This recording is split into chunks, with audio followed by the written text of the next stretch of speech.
Welcome to Forest Namesake. I'm Valentine and this is my mom. We're so happy that you're here again. To start off, I'm going to give you a Bible verse from Psalm 91, verse 11 and 12. For he, God, for he shall give his angels charge over you, to keep you in all your ways. In their hands they shall bear you up, lest you dash your foot against a stone. And that's what we're going to talk about today, angels and miracles. And I'll have my mom start. Okay, well, as you know, we're homeless, and the town that we're living in or staying at right now, believe it or not, is predominantly young men, teenagers mainly, and it's not a safe community in which we live in, and there's a lot of I hear sirens all the time here. I used to live in Rio de Janeiro, Brazil, back in the 70s, back then, and it was, all we heard was sirens all night long because there was constant crime going on there and accidents. And this town is the same way. It's like deja vu all over again. I'm having bad memories of there was nothing wrong with Rio in general, but it was just that bad of a crime. There was constant sirens going on all hours of the day, especially at night. And this town is the same way. And I'm thinking it's probably crime. I know there's a lot of drugs here. I know there's some gangs here.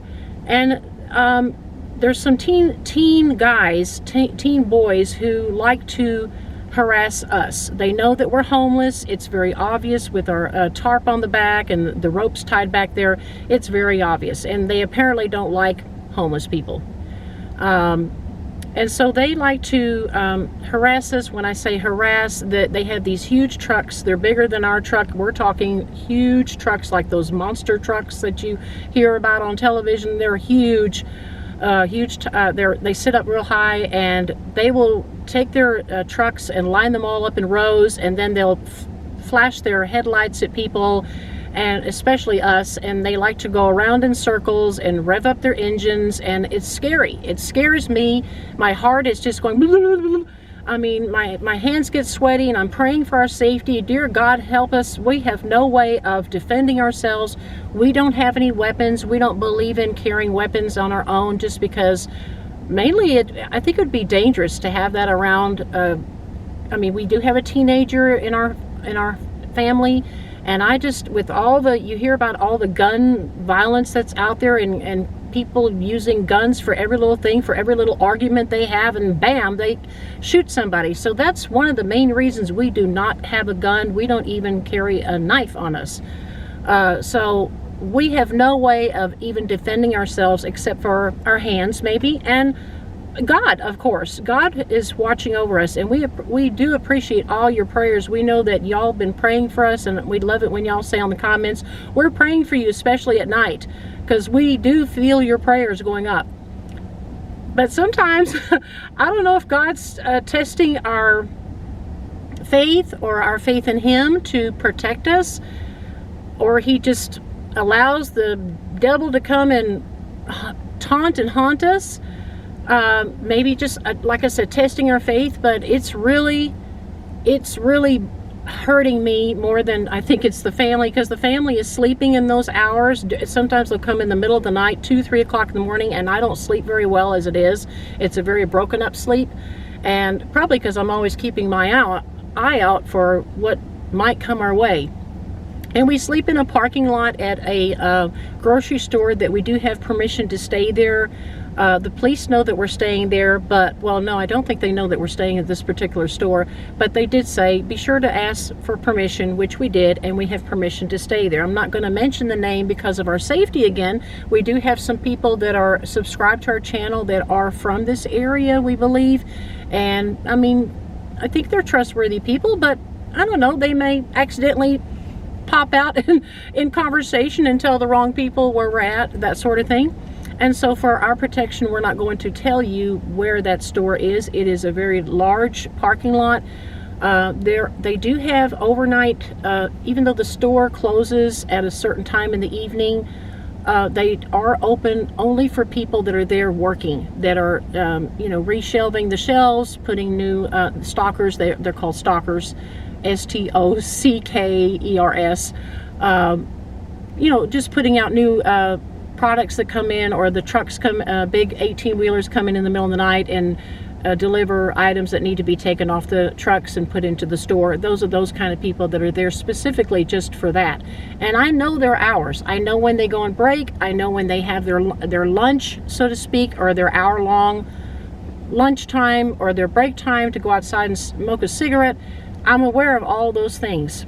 So now that I've kind of given you a kind of a backstory, about 3 or 4 nights ago, we arrived from our picking up people from work and dinner and that sort of thing, and it was maybe around, it wasn't that late, I would say about 9 o'clock at night. It's already dark in the parking lot, and we noticed that there was a very large circle of people. I mean, there's signs outside that say no loitering, no hanging around, but these were teens, and they were all hanging around like in a big circle. They had, and all those boys that we know of, those trucks, they were all there lined up in a big circle, and we couldn't figure out what was going on. It looked like maybe there was a fight that was going to start, or they were going to discuss some things. And there were a few girls, but not very many. I only counted 3 girls, and the rest were all guys. I'm thinking at least 30, at least that many. I lost count after 30. I couldn't, because there were so many of them. And then all of a sudden, out of the blue, these I'd say about 3 police cars arrived, and the men were getting out, and they were and I thought, what are they doing? They're just taking forever to get those people to leave. And then it got so bad that the police cars had to park themselves at several different exits and entrances of the store, because they didn't want people coming or coming in, and they were trying to make sure that the teenagers were going to leave. And then also they brought out some dogs. So apparently somebody must have called and said that maybe there was some drugs going on there. And so they had some dogs come out and sniff around their vehicles. But we didn't see anybody getting into the police car except for one little boy. He looked like he was maybe 8 years old. So sad. But I think that he just got caught up in the wrong crowd, and maybe someone picked him up from his house, and he had no ride to get home, and they probably said, we'll take you back to your mom and dad. Probably that's probably the only reason he got in the car, because he wasn't handcuffed. They just said get in the car, and he got into the police car. So I'm just giving you a background story to what I'm going to lead up to now. And about that, just before the teenage boys had to leave, the main guys, and we know what they look like, because interestingly enough, during the day, they work at this store. And we know that because we've seen them wear the proper uniform that you have to wear while you're working at this store. And so they were all kind of looking back at us. And I looked around the parking lot, and there really wasn't anyone else that was in their car at that time, just us. And it was almost like they were looking at us and saying, it's your fault. You called the police on us. We just know you did. And I told my husband that, and I said, I think we need to move. And he said, no, that would be really obvious, because then, they would know that it's us. I'm just going to stay here. And I thought, oh no. And he said, they can't hurt us. The police are there. They can't hurt us. So anyway, those teens leave with the escort of the police cars taking them out. We have no idea what was about to happen. I thought it was maybe a fight that was going to happen, but everybody seemed to be relaxed. So I don't know why they were all gathered around in a circle. I have no idea, but I'm just glad it ended when it did. However, later in the evening, much later in the evening, it was about 1:30 in the morning. I was still awake. Something told me, stay awake. I think it was God. So I was awake while the rest of my family was sound asleep here in our pickup truck, and I sit in the front, and we were looking for we had just gotten back from a gas station and to go to the bathroom one more time, and that was across town somewhere. And then we went back to the parking lot where we spend the night, and we had found a parking spot that was between where there were other vehicles parked for the night for the stalkers that were going to be inside the store. And because we don't want to be parked when you're homeless like that and nobody likes you, you don't want to be parked in the middle of the parking lot in a big space where anybody can see you. You don't want to do that. You want to be blending in with other people that are parked. Even though we're still noticeable with our tarp in the back and the ropes tied back there, they know we're homeless. And so we found a space to hide between cars. And there was about maybe 3 cars. But on the left side, that was empty, and I thought it was a handicap spot. And so that one's not usually taken very much unless you're an old person or crippled. So we were parked there, and I was just awake. It was a quiet night. And then I heard the rumbling of one of those teen boys' trucks. And it's a black one like ours, and it's big. And I could hear it coming our way. And I thought, oh no, that's one of them. And sure enough, they came and they parked right behind our car. And just with the engine rumbling, like really loud. And then they would do the revving up like, even though they were just parked, idling behind us. And I was terrified. Dear God, don't let them do anything to us. Don't let them hurt us. I don't know how many boys are in that truck because they have dark black windows. So anyway, I was just praying really hard. I was terrified, and I didn't wake up my family because they needed sleep. And so next thing I know, out of the blue, this car comes out of nowhere and parks itself right next to us in that handicapped parking spot. And the windows are so black that I can't see who's inside. And I thought, oh no, I hope that's not one of their friends and they're going to get out and start bashing the window or hurting us somehow. I've been through a lot in my life, and so the first thing I'm thinking about is somebody could easily, other than a gun or something like that, is they could easily get a baseball bat and just break open the window. I mean, these people are very creative these days. There's so much crime in this world. Anything could happen. So then the car was just sitting there and sat there for the longest amount of time and I rolled down my window just a little bit just to see if I could hear an engine because they were so quiet. And I could hear a little bit of an engine on, and I thought, okay, they're staying there. And they stayed there for at least 30 minutes. The whole time while that truck was just really letting me know, we're upset, you're the one that called the police on us, and now we're going to pay you back. We're going to get you back for what you did to us and our friends. That's what I'm thinking in my mind. And the car just kept sitting there. It was a silver car with black windows. I couldn't see. And I truly believe, and I'm getting chills now, I think that was an angel from God that purposely came in at the time that they did, because the teenagers got bored very quickly. They got impatient, and it was at least 30 minutes, maybe longer, that they just sat there in their car, and I thought, what are they doing? Why are they just sitting there? I've never seen that vehicle before. I know the vehicles that come here at night. I've never seen that one before, and it just sat there the whole time.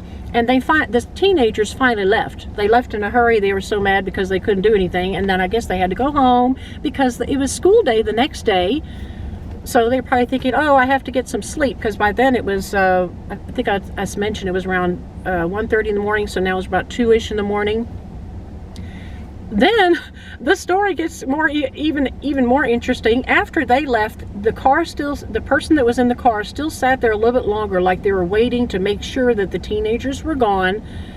And then they got out of the car, turned off the engine, got out of the car. It looked like a woman. I have never seen her before in my life. And she walks up to the store, and this store has sliding glass doors.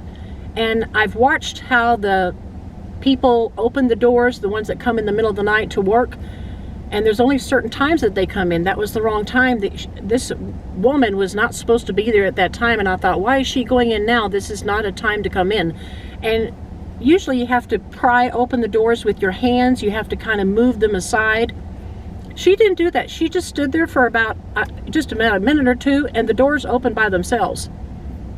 I still believe that was an angel sent from God to protect us that night. And then I kept waiting to see if she would come back, and I never did see her come back, and I fell asleep. And then I woke up about 30 minutes later, and I looked, and that car was gone.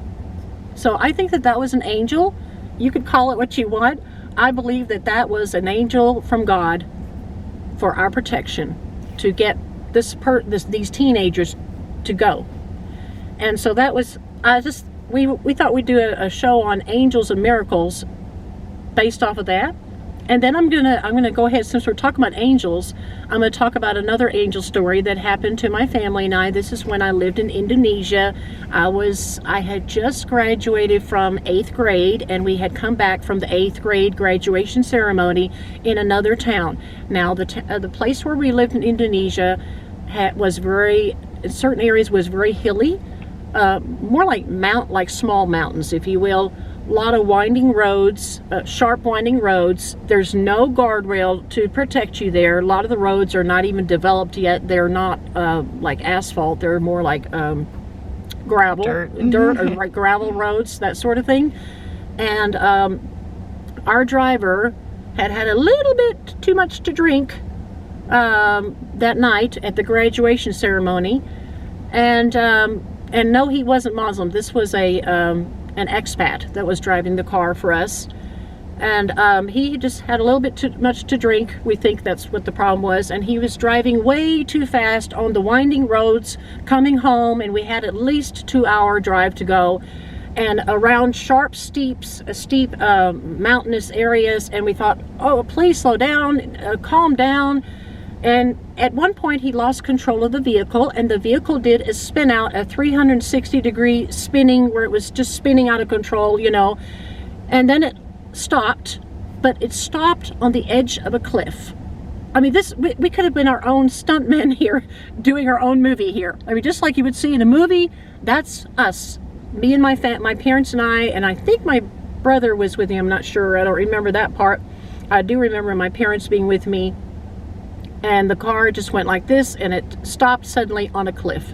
On a cliff, when I say, if we were to move a certain way with our bodies, that would make the car, tumble down the hill. And it was a very steep hill. It was like a small mountain. And there would have been no way we would have made it. And I remember my mom saying very calmly, with almost like a smile on her face, well, this is it. And I was so mad at her as a teenager. I thought, how could she say that so calmly? This is it. This is the end of our lives. So, and she's not, at that time, she wasn't a born-again believer, so I don't think it was because she had faith in God to protect our lives. And no one in our family was really taught to pray, but a part of me was, I knew that God existed. And I would pray to him in moments of like that, like, dear God, I pray that we somehow make it out of here okay. So I think I may have prayed that prayer. I don't remember if I said a prayer or not. But we were like, what are we going to do now? If we move forward, the car goes forward. If we move backward, the car moves backwards and falls down the hill one way or another. There's nothing to do. After a few minutes, suddenly the car moved backwards onto there was just like a little ledge that was left of the road behind us, and it rolled back onto the road. I'm getting chills just telling you that now. I believe that was another angel that God sent to pull back the vehicle back onto the road. Now, when we tell these stories, we want to, of course, give first credit to God. God is in control of everything.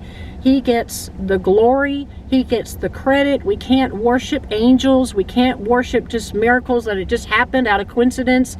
No, no, no.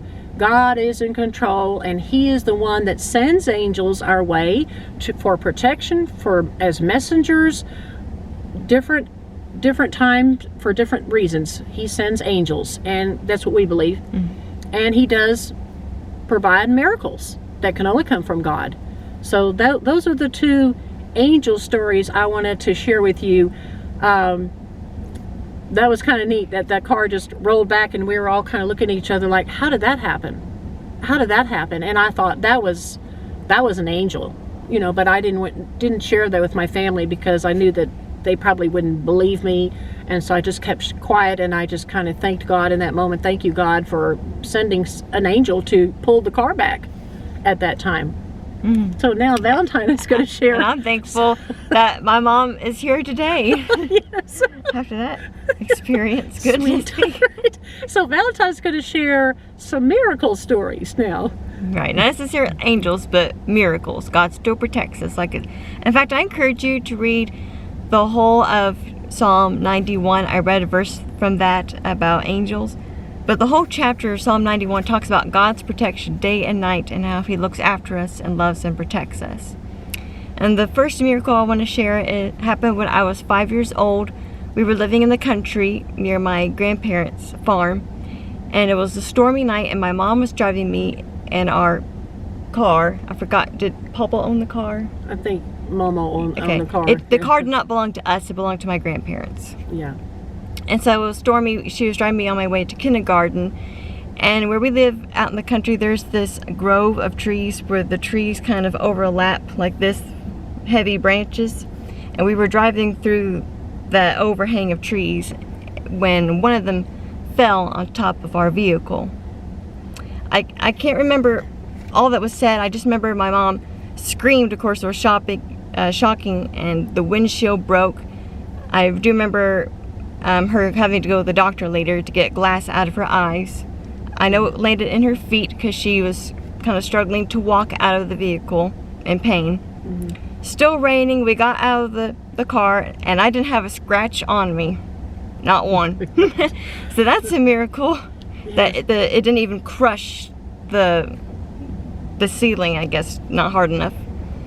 But still, that was frightening. Yes. And we were walking back to our house, which is a long walk away. And a woman in her van saw us, a neighbor, from down the road. And the neighbors are very spread out. So it's a miracle that she was even there that day. There's nothing out there. It's the boonies. Back, yeah. And so she offered us a lift back to the house. And yeah, I did suffer from shock days later just because of that traumatic experience. Yes. But that's one of the miracles I will always remember of how God saved Protected us both. Yeah. Yeah, definitely. Yes. And another miracle happened when I guess I was around 12, because my brother at the time, he was a baby that I can remember. Yeah. We were coming either to or from some friend's house where we were doing a Bible study together, a life group from our church, and it was pitch black darkness. Again, another country night, country road, and it was a two-way Highway. Yeah, highway.